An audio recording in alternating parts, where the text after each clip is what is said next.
bundala zotote, toko bundala molimbo, toko bundala zotote, toko bundala molimbo, etumba yangoyo bundala zotote, bundelanga Yesu, bundelanga lalo, bundala zotote.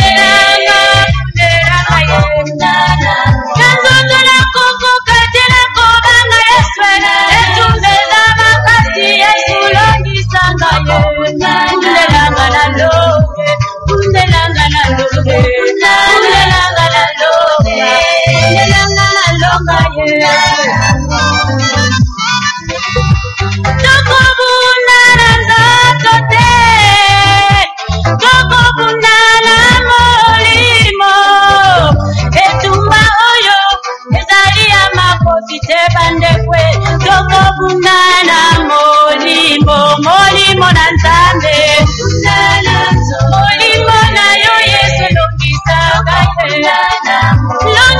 ngaye tumbeza makasi Yesu na kokukate Yesu bundela ngaye longisa ngaye na longa pape bundela ngana longa Yesu bundela ngaye bundela ngaye bundela ngaye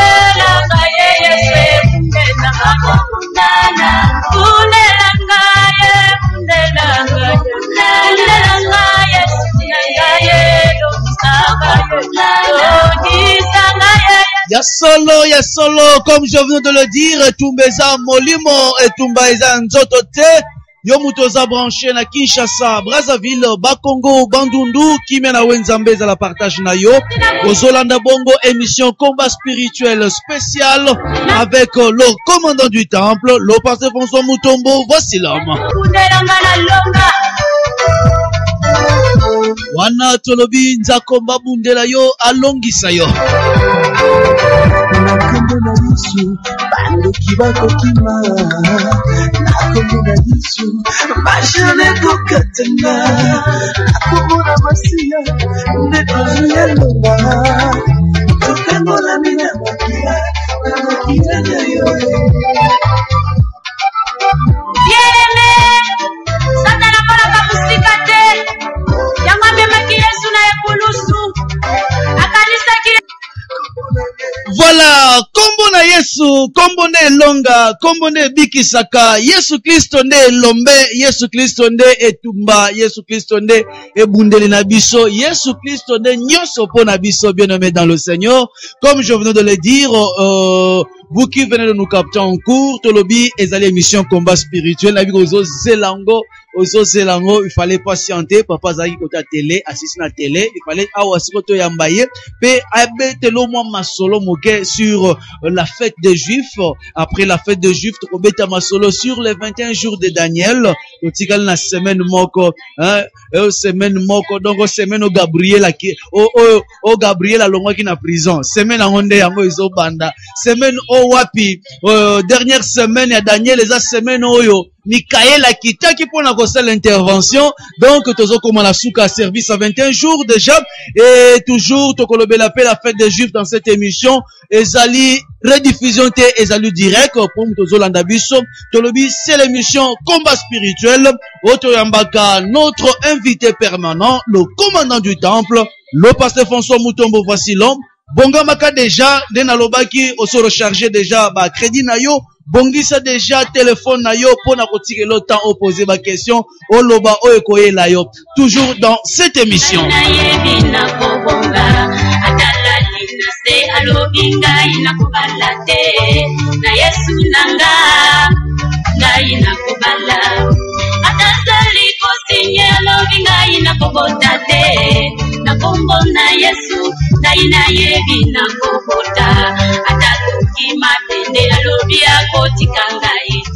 Voilà, merci beaucoup, Nzambe à Pambola Bino, Balandia RTVH, ya Kinshasa, Brazzaville, Bakongo, Bandundu, Pemu, Sikanyoso, Ozo Kapte Biso, Kimena Wenzambe, Ezala Partage Nayo. Bienvenue dans cette émission, le combat spirituel combat spirituel, émission, il y a Bilombe, émission, bah, combattant avec le commandant du temple, l'homme à la tunique de plusieurs couleurs, le pasteur François Mutombo. Voici l'homme, Aza déjà bipaï boye tokoyambaye. Dans cette émission, on va parler un peu d'absence à papa, Aza quitté pendant quelques temps, attribution à 21 jours de Daniel. Akobeta bisoma masolo kota kendaki en quelques mots. Et deuxième partie, on va parler de 21 jours de Daniel. Comme na souka déjà ils aussi là, ils ont vraiment semaine abitumbe bandi, semaine wapi Michael akita qui pona kosa l'intervention ya kozongisa Daniel na ba droit na ye, yango semaine ezo banda dernière semaine. Et enfin, on va parler de la fête des Juifs au Kobanda du 14 au 21 août 2016. Sans plus tarder, nous recevons notre invité permanent, le commandant du temple, Mbote Papa. Mbote Papa Likonzi. Combat spirituel et yambio lisusu lelo. Merci vraiment Zamba Pambola balandinyo soya émission le combat spirituel. Papa tomonaki absence na yo mwa mulai pendant quelques temps. Ozala quitté tobandi fête des Juifs mais ozate. Et tobandi plutôt 21 jours de Daniel ou annoncé ka kotie biso na gu olimwe. Bato motuna e katanika bongo. Vraiment. Est-ce que tu as évité koto kendaki ndengeni? Naba rumeur etambulaki. Naba rumeur etambulaki. Nyoso neza na kati. Koto kendaki voyage naba rumeur. Awa tonto bato ba piquer ba crise su ya bien. Na banza côté. Bato ba sala be mission moi. Awa. C'est vrai. Ouais, émission moi. Côté to kendaki toujours na cadre à mission évangélique. Oye solaba qui est allé par tout le monde, fait de toutes les nations des disciples. Tout ça qui, je peux dire, tournée européenne. Tout banda qui, le premier jour où je suis arrivé, na Belgique, je suis arrivé mercredi matin, le même mercredi, bandi mbakangenga, il faut me rater. Vraiment. Na te na ACK, il y a pasteur Stéphane, le même mercredi là. J'ai dit na tongo na zui train, na ke Paris. Na banza na koma ki 16h30. Bazinga ka hotel na sokole na lati. Le même jeudi 7 juillet, na bandi campagne. Je suis 4 jours ici le dimanche. Na sili ici place, na ki invité pas passer Siméon, na Oracle, à Seka bazinga, na Paris. Vraiment. Na pourquoi na Taylor sus.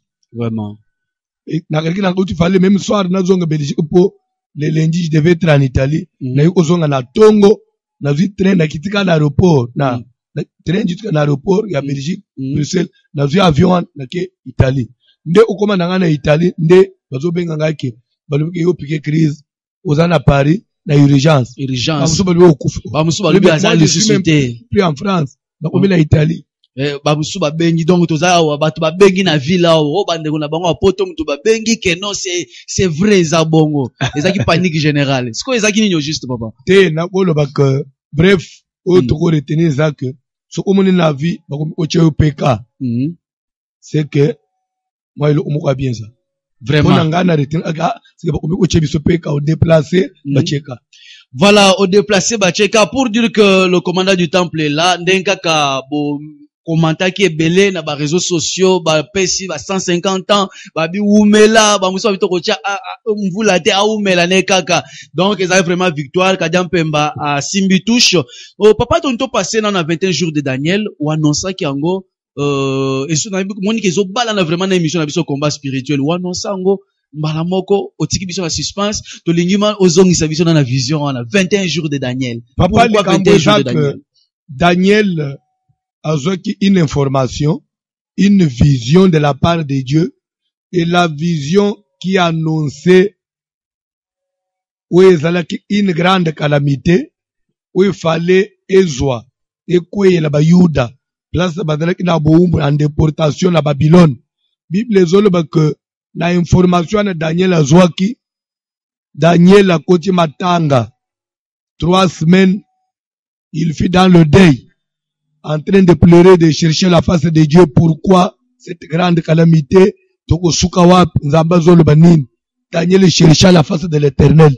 Et dans sa prière, le ange a révélé le 21e jour pour lui dire que Daniel, homme bien-aimé, dès le premier jour où tu as eu à cœur de comprendre et de t'humilier devant ton Dieu, ta prière a été exaucée. C'est pour cela que je suis même envoyé vers toi. Mais le roi de Perse m'a résisté pendant 21 jours. Elingi koloba nini? Elingi koloba ke soki tolandi pensée ya service ya Daniel, ba pasi nyonso tomonaka. Ba mikakatano ba retard musu tozozwa na ba prière na biso ya croyant peut-être que Dieu ne va pas encore exaucer. Tant musu nzamba exaucer na ye, nzo ande roi de Perse bloka. Ah bon? Papa, soki bazo kanga anja utina lolo. Bongo libala ya mutu bako kanga ngote. Bongo musala mutu bako vandela ngote. Mais il faut te pourquoi bakanga il pamboli à Daniel. Bazo bo roi de Perse. Parce que Daniel avec une sika na yete. Avec une déportation. Ba milliers to fandak, ba biro to salak. Ba fambe ba ndako ba to fandak. Des fois bisika na yote lupango na yote. Roi ya lupango ane roi de Perse. Mama kolo lupango. Asacha ba anti misile na ye na mapata. Yozo kende osala ba prière. Alors, pour éviter cela, pour déjouer cela, il a fallu intervention. Il y a Michael, l'un des principaux chefs. Oui. Pour dire que service n'a pas besoin de penser dans le Tuan. Il faut te faire intervenir force. Ata le pango ezayabat. Menga il faut ne jouer le droit nanga. Vraiment. Ata biro ezayabat. Ah papa likonzi. Joseph Moupaye en Égypte. Akomaki mukonzite. Namboka bato. Bon, ce que Joseph comment mukonzi en Égypte namboka ezaya yete. Par force. Joseph Kamba. Bon, kaka biso. C'est que dans 21 jours, vision nangutema nango ezali, je vais défendre mon droit. Ce qui nzamba loba et voici le en 2016. Akokoma na niveau ascenseur na ye koma likolo. Et koma tina ce niveau nini. Muto bloqué angote. Je vais défendre ça. Vraiment. Ce qui nzamba loba ngana ozala mutu munene. Je dois défendre ça. Ce qui nzamba loba ozala musali anzambe. Ndanda mutu mote fafandela. Daniel persévérance. Bible dès le premier jour. Prière à Daniel exaucée dès le premier jour. Azuye yanouté. Il pouvait se décourager au quatrième jour, dire que Zamba on a d'autres temps, mais l'air a persévéré, enjaillé au coup, toujours en train de prier. Papa, il saute aux ongles ce matin. Semaine oui. Ils ont semé la bibotou. Vraiment. Il faut que le Michael, l'un des principaux chefs de l'armée, qui vienne à notre secours. Aïe, qu'on débloquer. Gabriel, lui, a kangami na ma patao. Na ba visa nangai. Voilà, si je comprends bien, Wanande, revendication, droit, parce que, ils service, encore revendiqué, donner Toyoka Kitema. C'est même eza revendication. Moutinyo solo, vraiment, ndenga toloba na service, moueleka, ou eza yangai. C'est qui est à moi, doit me revenir. Doit me revenir maintenant. Pas eza la kagage, eza yangai ya musulman, je dois le palper. Je dois le posséder. Il faut que j'arrive moi-même à gérer ma pamboli nangai. Pas gérer lenga una. Et que le kandenge nini parce que le bien semaine Gabriel nde il faut à intervenir et quoi. Michael a intervenir. Parce que biso toko croiser maboko Gabriel a bundela biso. Il faut Michael a télé. Michael a bundela biso croiser maboko. Parce que ba prière ufuka mingi. Ah bon? Ba prière ufuka mango yekangisi Gabriel na mapata. Siko toko sa siko prière la sorte ni semaine. Ya ko télé momonte bazo bake. Il essuya. Il secoua les mains et mes genoux. Quand on secoue les mains, les genoux pour dire quoi? Fini, makambo ofukama. Ochema bo olikolo. Vraiment. Et Bible zo baka yebisinga que tiens-toi droit. Debout à la place où tu es. Pour dire que tu changes position, papa. C'est même ça, tu changes position. Donc, c'est même tu changer position, pas émission, mon pécile. Papa, tu peux dans la campagne, dans la grande fête des Juifs. Qui dit fête, dit quoi? La joie. La joie. Quand on dit fête de Juifs, c'est que Bayouda ba fêtaka. Ba fêtaka. Malgré ba kota boumbu, Bayouda ba fêtaka. Ba fêtaka. Bayouda ba anabamoma ba sepela à papa. Mouyouda veut dire chrétien. Ou yanga qui chrétien, quand on fêtaka te, nous mouta olel. La vie chrétienne n'est pas une vie où je dois vivre main sur la joue. Non. Non, Michael Faya. C'est pourquoi, avant de côté na campagne le 11 août, ngai, papa, faut que dans la rythme à fête. il faut laquelle na rythme à fête avant campagne le 14 août il faut toquer na rythme à fête ya na sombi mutra na chef famille mbatoke campagne vraiment ate sili bendeze di peza libanda nde musala o nde yango ebandi na mutra te mbongo za na sac vraiment ateleni na Ozo Express vraiment na bande déjà ils ont fait sa pause net campagne yango ebandaka mbala moko makambo mais bien nommé dans le Seigneur au capteur biso en cours aux alliés sur 102.4 MHz la radio télé Voici l'homme, la chaîne qui fait la propagande du nom de Jésus-Christ. Voici l'homme Aza en direct. Barimero yoka keza lukuta Aza awa. Dozu message ndeko papa beniki kwa bi papa na pesi mbote mais il faut ngala mona yepona ndima. Akomi toma. Il faut mona kaka kwa ndima beniki kwa place Aza to pesi mbote na libota mobimba. Yope na banza avant tout le kan étape ya fête des juifs, to beta lisolo fête des juifs. Na fongo la téléphone papa. Fongo 081 58 18 379.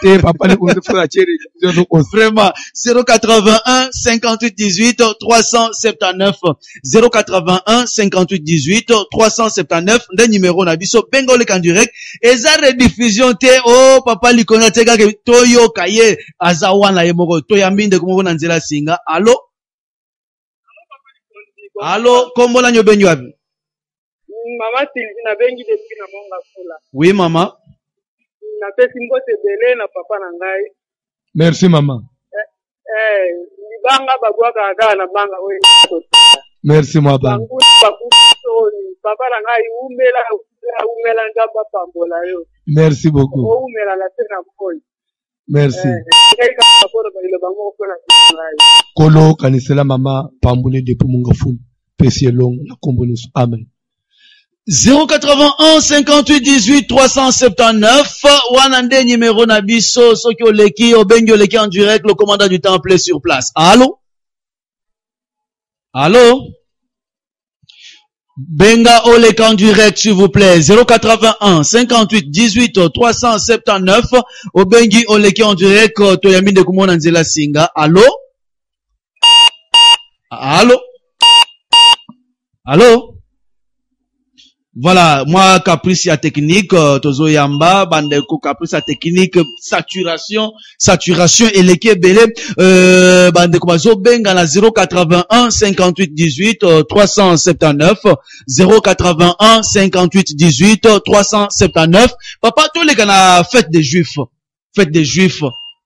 Campagne et du 14 au 21 août en même temps, babou sur téléphone, to yamba appelle, du 14 au 21 août na Kalembelembe 72, la grande campagne. Pourquoi fête des juifs? Tomoyo ko ba publicité lobi la table est prête. Et kozala donc bilia to ndengeni. Soki utangi na mukanda na Nzambe, Bible ezoloba que na mukanda ya Jean chapitre 5 à partir du premier verset, il y eut une fête de juifs et Jésus monta à Jérusalem. Qui du fête dit la joie?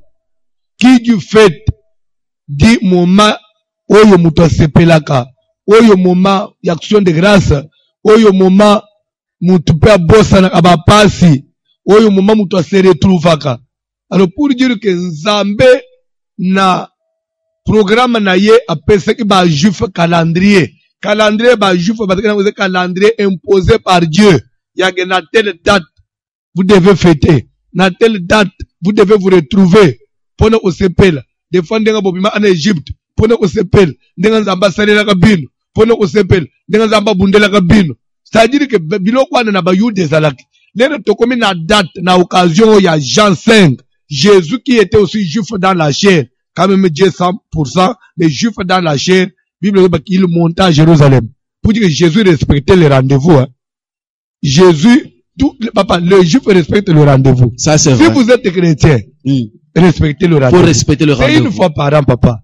Il y a des gens, na poto, na bande, il y a poto bazoya. Il y a Allemagne, il y a Suisse, il y a France, Belgique, Italie, le papa.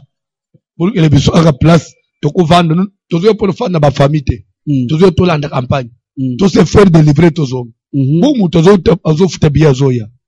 Bon, muto aza na inchas. Ou le bon na munga fula na ugendete. Papa, mbalo nous allons nous organiser que, oui, tout quand même place.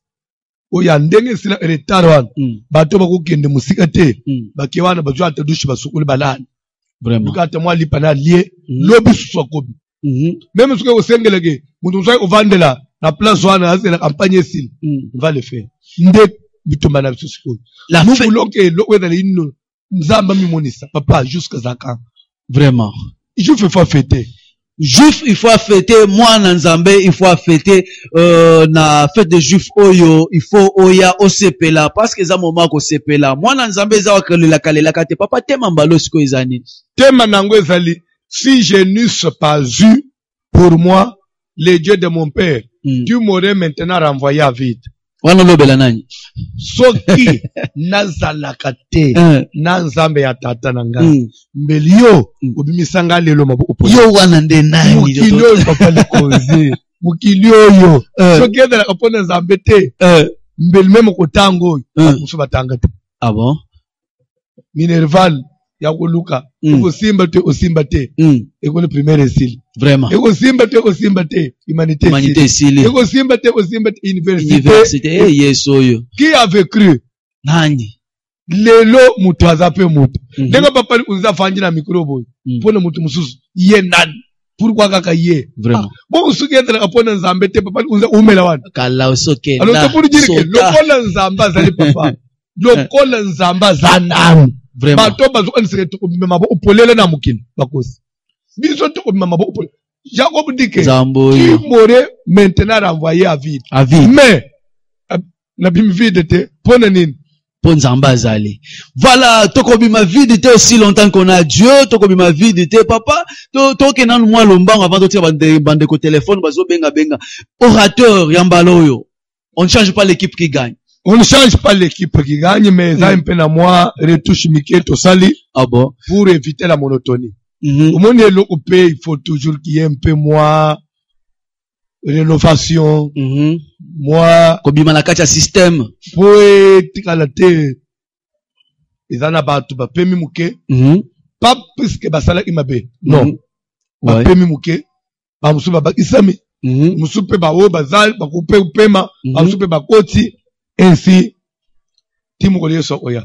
Sko na mbalo baligné banani banani garder équipe na biso ya kala sauf ezana pasteur Mathieu Yombo de l'Allemagne que je salue en passant parce que j'aurais même appris qu'il est sur place que je salue Zamba Pambole place Azali après même que prochainement à Kozonga mais na batu ya sika toba ici le pasteur Mwalim Florent ya Canada précisément à Toronto dans la grande communauté qui est CCPV, qui est dirigé par le pasteur Pierre Mukandila. Oui. Ils ont bientôt 4 assemblées à ma connaissance.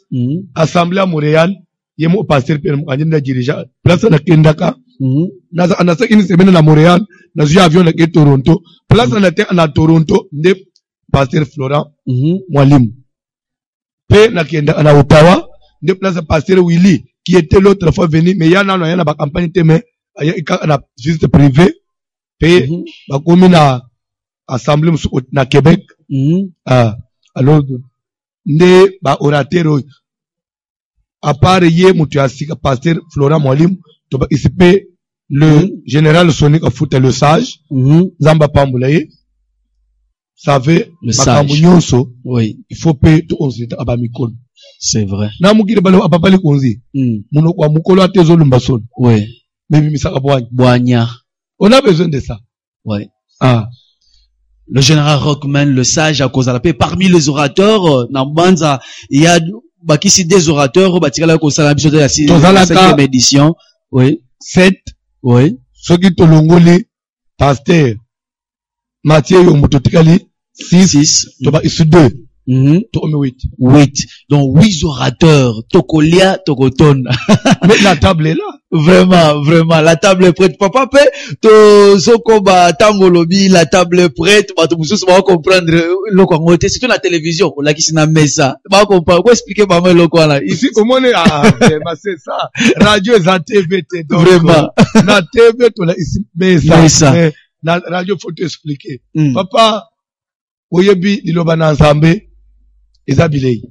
Vraiment. liloba na nzambe eza bilei. Oui. Liloba na nzambe lere tema ifungula amutu miso. Kalikile sur le chemin de Maus. Lere bande wana ba inviter muto parce que ne nanzele ba yeba ite. Lere ba komina mesa book ilipa miso na bango ifungwa. Il faut tout ene na mesa. Encore un thème. Encore un sous-thème. Voilà. Nzamba pambola balanja RTVH bozolanda biso to zokoma presque na suka tranche. Papa, tu occupé école du ministère de Kozala. Pourquoi pas? Mais allez par tout le monde. Faites de toutes les nations des disciples. Enseignez-leur à observer tout ce que je vous ai prescrit. Si aujourd'hui il y a trop de lacunes, trop de bêtises, trop d'anti-valeurs dans Makambouna Nzambe, parce que les gens ne sont pas formés. Voilà. École du ministère, les autres bandim, les autres basala Nzambe, les autres aspirants basala Nzambe, les autres ba protocole, ba intercesseur. Bon mouton de l'enseignant, il y a que délivrance, ils ont sous la moutité. Attendre les protocole, ce qui est une église pasteur, que l'on la main sous le haut de la délivrance, vous savez que non, en tout cas, dans l'école du ministère, place tout qui est là, c'est quand même bien, bâtir un so bon côté. Votre tongo là-haut, ou bien miso licence dans les autres, bâtir un so bon côté.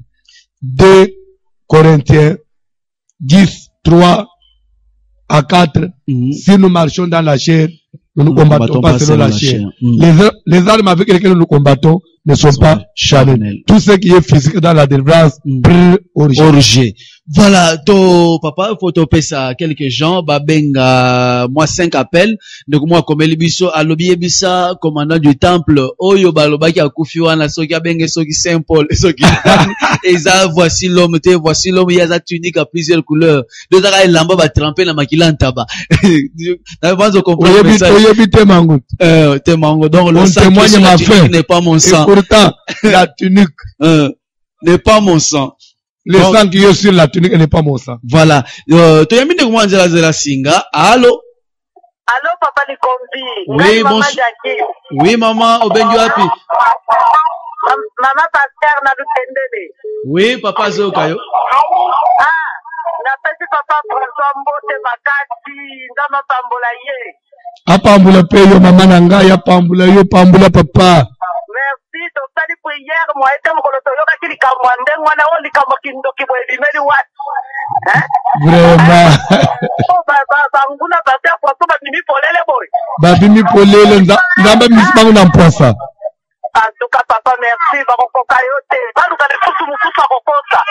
Merci maman pasteur merci. 081 58 18 379. Oui. Nayo ka programme ya papa ya jeune oya lobaki ya mayu ya komela. Nde semaine. Tout bande déjà dimanche. Programme ebandi semaine oyo donc semaine oyo dimanche oyo nde programme ngo ebandi. Allô? Voilà, merci maman, merci. 081 58 18 379 Benga Olek en direct sur la RTVH. Tu as un deuxième appel. Allô? Allô, papa.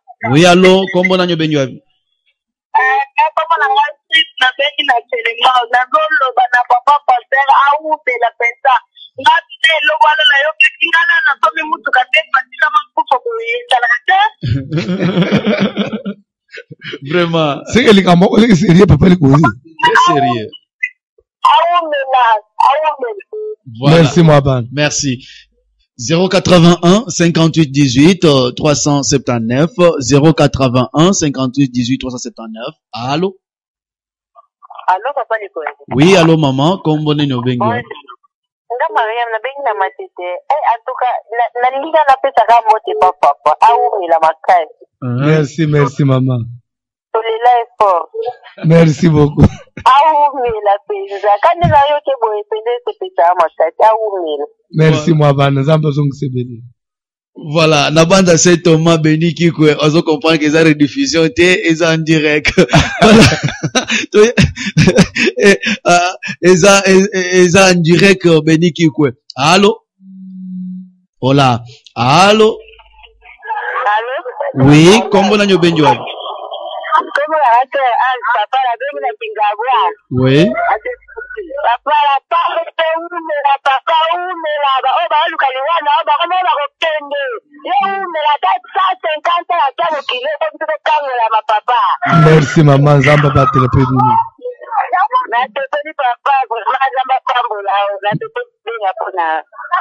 Merci maman. Donc aweza na ngali kamwe ya koumela na koumela. To yamba appelle monsieur. Allô? Oui, frère. Frère Edo. Bon retour. Merci papa.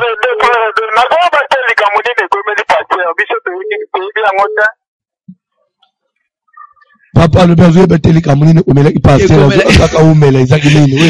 Donc problème est ça na bande vraiment na ba réseaux sociaux les monde ont évolué ba réseaux sociaux et ça na ba rumeur etambolaki que papa tango za na France balobi papa akufi papa a piqué crise, ça a une urgence, bah, ça a déjà.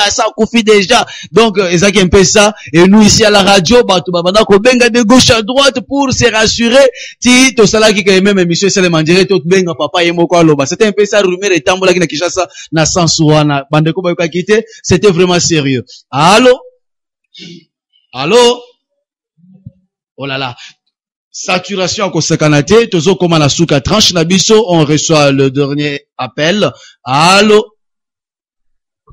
Allô? Allô? 081 58 18 379 081 58 18 379 tozo yamba ndekomoko na nzela singa 081 58 18 379 tozongi awa pona clôturer, n'est-ce pas? On doit clôturer tant et CKI. Allô? Oui, comment la nyobenyu wabi? Allô? Le moment maca, s'il vous plaît. Oh là là. Oh là là. Ils ont koyinda donc saturation ils ont makasi vraiment. To komi na suka tranche na biso oyo to benga le combat spirituel avec le commandant du temple, le pasteur François Mutombo. Voici l'homme na kati ya émission oyo to lobeli sur les 21 jours de Daniel. Pour na ko retenir, faut comprendre une chose. To lobi to komi na semaine ya suka dernière ligne droite pour na clôturer Moussa na biso à 21 jours et comme ma biso pe na fête des juifs au papa lobby il faut to kota na sengo fête des juifs il faut to kota na ko sepela et puis papa Jérémie azapé awa tant papa ozoma souffle tozongi papa Jérémie apé sa biso programme totikalaki na bango awa ba lesi biso vraiment kitoko makasi et papa Jérémie to lobby yo pe umela papa Jérémie Papa, j'ai une bayoki yote. Umela papa. To umela. Na papa na biso molimo pa umela. A umela. Toza la kazalaka na. Toza la kazalaka. Oyebi ke azana na kati ya ko former biso. Mais sikoyo bato bazo kolobake o apikaki crise wana. Est-ce que basi batuna ki ba moni déjà ba position toza nango déjà. Vraiment. Za ba position à frappe. Frappe moto. Papa, j'ai mis, yo, ce qu'on a eu message en place aux alaki, au milieu de Belni. Donc, na sala ki mobuki bikeko. Au bandi prière mbala. Na bandi prière mbala. Solo c'est quoi place. Nabi, papa, asala nga boyete. Bala moko na bengi. Ngana zo benga kwaya ke papa za na France. Zonga ne makambo bazo bimiswana ezaki akoyi na France. Na France. Asala vese na France. Mais tant que zo na papa za na Italie.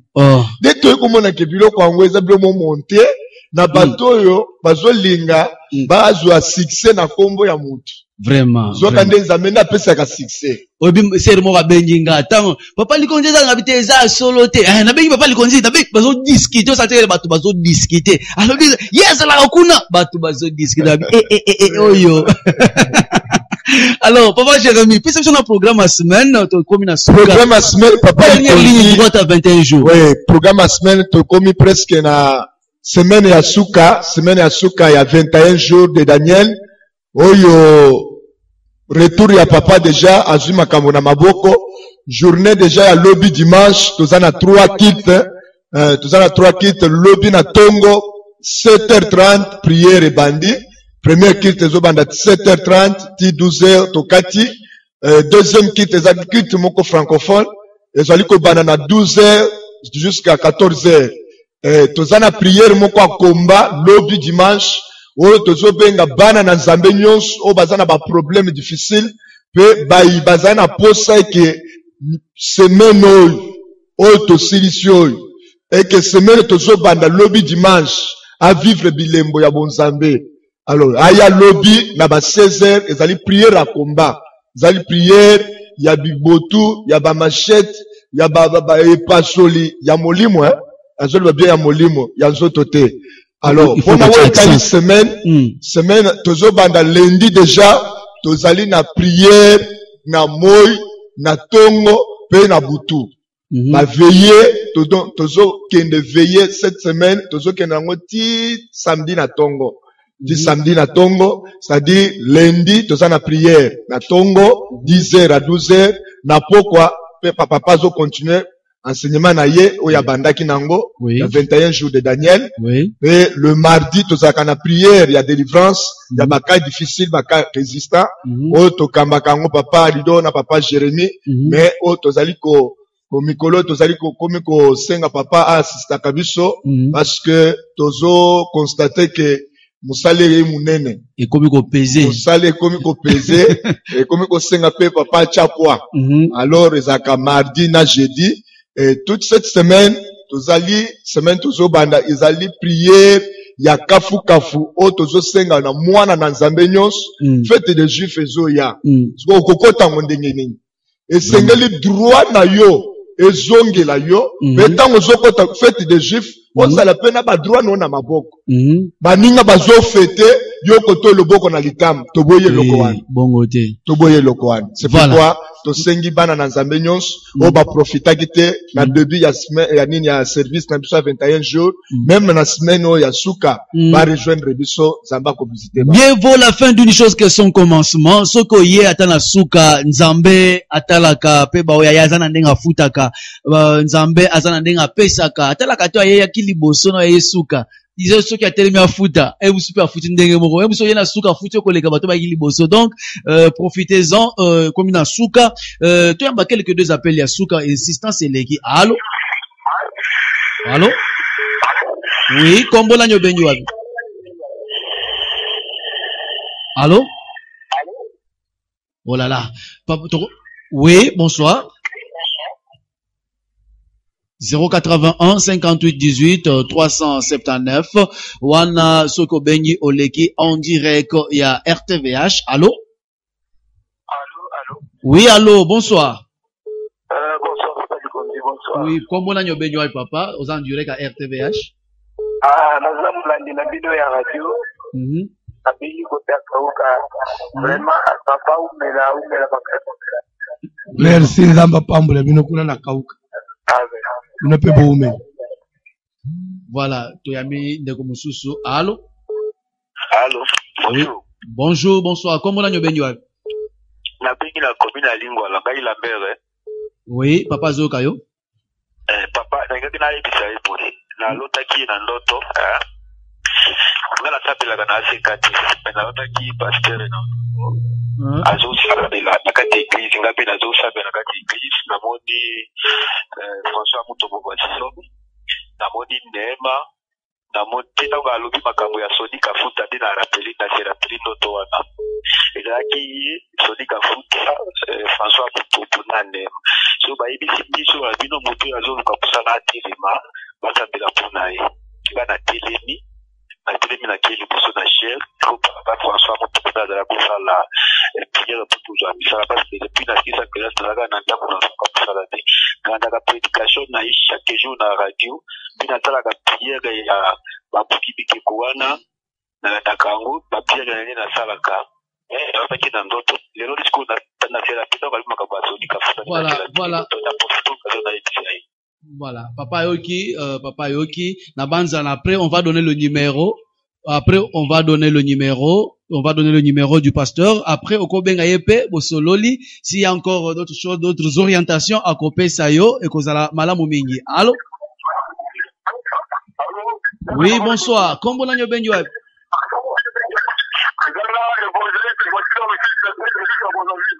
Oui, papa Evange, tout papa Zoyo Kayo.